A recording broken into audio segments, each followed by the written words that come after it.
আজ নতুন ধরনের একটা কেকের সম্পূর্ণ ডেকোরেশন সহ রেসিপি তোমাদের সাথে শেয়ার করছি। এটা ম্যাঙ্গো ফ্লেভারের 1 পাউন্ডের কেক। আশা করছি তোমাদের ভালো লাগবে। দেখো, এখানে রুম টেম্পারেচারে রাখা 2টো ডিম নিয়েছি। 1 পাউন্ড কেক মানেই 2টো ডিম। এরপরে দেখো 2 থেকে 3 সেকেন্ড বিট করার পরে 1 চিমটে লবণ দিয়ে দিলাম। তারপরে দেখো স্টেপ বাই স্টেপ আমি গুঁড়ো চিনিটা দিচ্ছি। এখানে আমি রেগুলার চিনিটা মিক্সি জারের মধ্যে গুঁড়ো করে নিয়ে এসেছি। ইলেকট্রিক বিটারের স্পিড হাই রেখে 3 থেকে 4 মিনিট বিট করলেই খুব সুন্দরভাবে একটা ফোমি ভাব এসে যাবে। ডিম আর চিনিটা মিশে যাবে, কোনো রকমের অসুবিধে হবে না। দেখো, খুব সুন্দর করে আমার ডিম আর চিনিটা মিশে গেছে। এই পর্যায়ে আমি তেল আর এসেন্স দেব। তেল আর এসেন্স দেওয়ার পর কেবলমাত্র 6 সেকেন্ডের জন্য বিট করেছি। বেশি বিট কখনোই কিন্তু করা যাবে না, তাহলে ফোমটা বসে যাবে। এরপর দেখো, আমি একটা স্ট্রেনারের সাহায্যে ময়দাটা 2টো ধাপে চেলে চেলে নেব। প্রথমে অল্প পরিমাণ আমি চেলে নিয়েছি, আর একই ডিরেকশনে দেখো ঘুরিয়ে ঘুরিয়ে আমি মিশিয়ে নিচ্ছি। খুব ভালো করে কিন্তু ফোমের সাথে ময়দাটা মেশাতে হবে, যেন ময়দা এতটুকু দোলা না পেকে থাকে, সেদিকেও লক্ষ্য রাখতে হবে। এই পর্যায়ে কিন্তু অবশ্যই গ্যাস ওভেন বা ওটিজি যার মধ্যেই তোমরা কেকটা বেক করো না কেন, প্রিহিট করতে রেখে দিতে হবে। আমি প্রিহিট করা ওভেনের মধ্যে খুব ভালো করে 30 মিনিটের জন্য বেক করে নিয়ে ফিরে আসি। দেখো, সমস্ত ব্যাটারটা আমি আগে থেকে রেডি করা বেকিং টিনের মধ্যে ঢেলে নিয়েছি। আর কত সুন্দরভাবে নরম সফট স্পঞ্জি কেক একটা রেডি হয়ে গেছে। তোমরা যারা নতুন কেক বানাচ্ছ, স্পঞ্জ রেডি করতে অসুবিধে হয়, আমার রেসিপিটা একবার ফলো করো, দেখবে পারফেক্ট ভাবে তোমরা কিন্তু একটা কেকের স্পঞ্জ রেডি করতে পারবে। আর আমি ভিডিওটা এডিটিং এর জন্য অবশ্যই ছোট করে রেখেছি, কারণ অনেকটা বড় রাখলে দেখতেও অসুবিধে হবে তোমাদের। আমার কথাগুলো যদি তোমরা শুনে নাও, পারফেক্ট ভাবে কিন্তু বাড়িতে একটা স্পঞ্জ রেডি করতে পারবে। কত মিনিট, কত সেকেন্ড সমস্ত কিন্তু আমি ভিডিওর মধ্যে বলে দেওয়ার চেষ্টা করি। আশা করছি তোমাদের কোনো রকমের অসুবিধে হবে না। যদি অসুবিধে হয়, তোমরা অবশ্যই কিন্তু কমেন্ট সেকশনে আমাকে কমেন্ট করতে পারো, আমি যতটা সম্ভব অ্যান্সার দেওয়ার চেষ্টা করব। দেখো, এখানে আমার 3টে লেয়ারে ভাগ হয়ে গেছে। কথা বলতে বলতে আমি একটা কেক বোর্ড নিয়ে নিয়েছি, তার মধ্যে অল্প করে ক্রিম লাগিয়ে প্রথম স্পঞ্জটা বসিয়ে দিয়েছি। অবশ্যই সুগার সিরাপ দিয়ে সোপ করে নিলাম। তারপরেই পরিমাণ মতন এখানে ক্রিম দিয়ে দিয়েছি। এটা যেহেতু ম্যাঙ্গো কেকের অর্ডার ছিল, তাই ম্যাঙ্গো ক্রাশ দিচ্ছি। দেখো, খুব ভালো করে ম্যাঙ্গো ক্রাশটা আমি চারিদিকে স্প্রেড করে নিয়েছি। এরপর আমি দ্বিতীয় যে স্পঞ্জ সেটাও বসিয়ে দিয়েছি। একই রকম ভাবে দেখো সুগার সিরাপ দিয়ে সোপ করে নিলাম।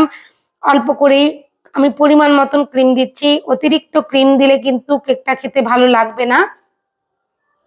অবশ্যই ক্রিম কতটা দেবে সেটা কিন্তু মেপে ঝুপে বুঝেই দিতে হবে। অতিরিক্ত ক্রিম দিলে ওজনও যেমন কেকটার বেড়ে যাবে, তার উপরে কিন্তু খেতেও অতটা ভালো লাগবে না। আবারও আমি ম্যাঙ্গো ক্রাশ পরিমাণ মতন দিয়ে দিয়েছি। আর ম্যাঙ্গো ক্রাশটা অবশ্যই কিন্তু কেকের লেয়ারের চারিদিকে স্প্রেড করে নিতে হবে।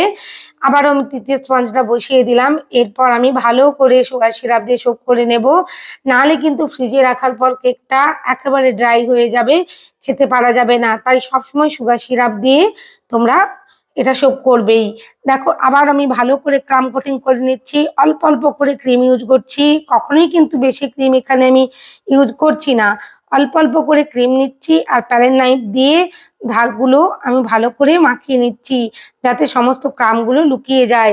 আমি ফ্রিজে রেখে দিয়েছিলাম 30 মিনিটের জন্য। তারপরেই এখানে আমি পাইপিং ব্যাগের মধ্যে পিঙ্ক কালারের ক্রিম রেডি করে ভরে নিয়েছি।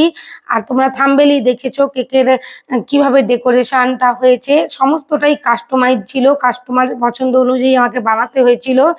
অনেকটাই নাকানি চুবনি খেয়েছিলাম এই যে অ্যাশ কালারের ক্রিমটা নিয়ে, কারণ এখানে আমি ব্ল্যাক কালার মিশিয়েছিলাম। কিভাবে আগে অ্যাশ কালারটা বানিয়েছি সেটাই তোমাদেরকে বলি।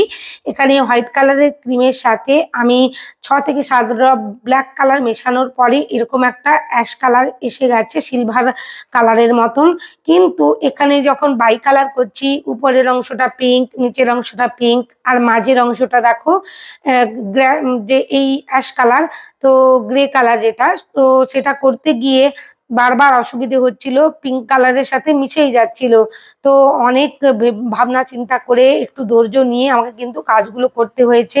তোমরা দেখে বুঝতেই পারছো উপরের অংশে দেখো কিরকম এখানে স্টিল কালারটা আটকে গেছে, ভালো লাগছিল না দেখতে। আমি আবারও পিঙ্ক কালার রেডি করে নিয়েছি ক্রিম, আর পাইপিং ব্যাগের সাহায্যে খুব ভালো করে নিচের অংশে আর উপরের অংশে দিয়ে দিয়েছি।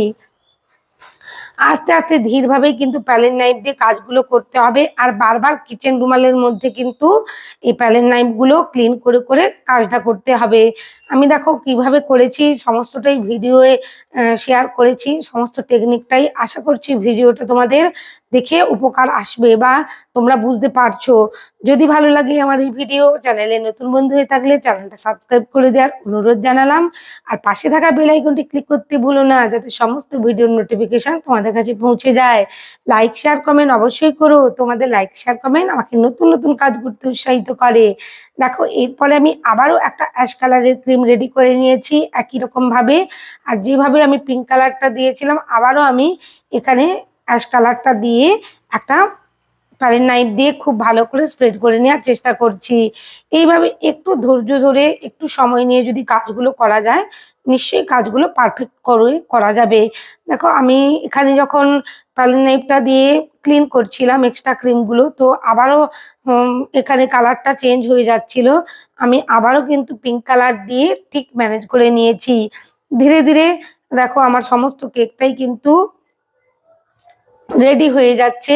আর প্যালেট নাইফটা কিন্তু আমি বারবারই ক্লিন করছি, যেটা আমি বলছি তোমাদেরকে। তো তোমরা বুঝতেই পারছো, প্যালেট নাইফ যদি ক্লিন না করে করে কাজ করো, তাহলে দুটো কালার দিয়ে কখনোই একটা ক্রিম কেক রেডি করতে পারবে না।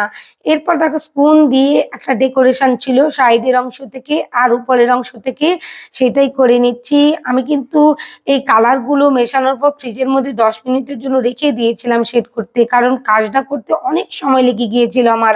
এরপর উপরের অংশ থেকেও দেখো আমি স্পুন দিয়ে খুব সুন্দর করে একটা ডিজাইন করে নিয়েছি। আর কাস্টমার আমাকে এই ডিজাইনটাই পাঠিয়েছিলেন ওনার মা বাবার অ্যানিভার্সারির জন্য।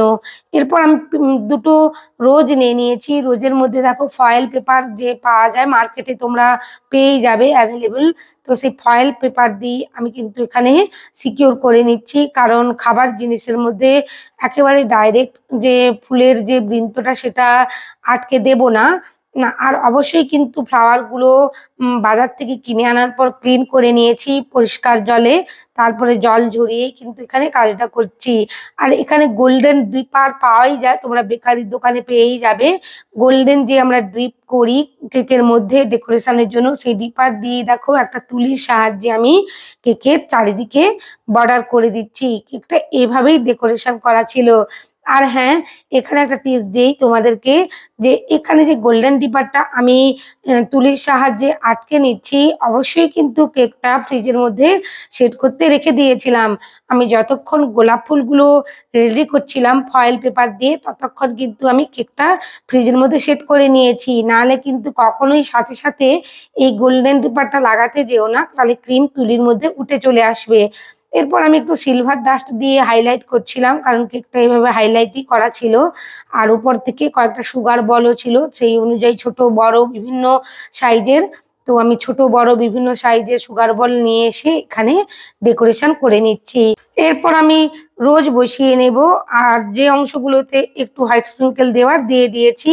দেখো রোজ দুটো খুব আস্তে করে বসিয়ে দিয়েছি, আর উপর থেকে একটু গোল্ডেন যে ফয়েলগুলো পাওয়া যায় কেক ডেকোরেশনের জন্য, সেগুলোই লাগিয়ে দিয়েছি। খুবই ধীরে ধীরে কিন্তু কাজগুলো করে নিতে হবে, তাড়াহুড়ো করা যাবে না, কারণ কেকটা একেবারে আমাদের ডেকোরেশন কমপ্লিট। যদি ভালো লাগে অবশ্যই এরকম একটা কেক বানিয়েও সবাই খুব ভালো থেকো। ধন্যবাদ তোমাদের।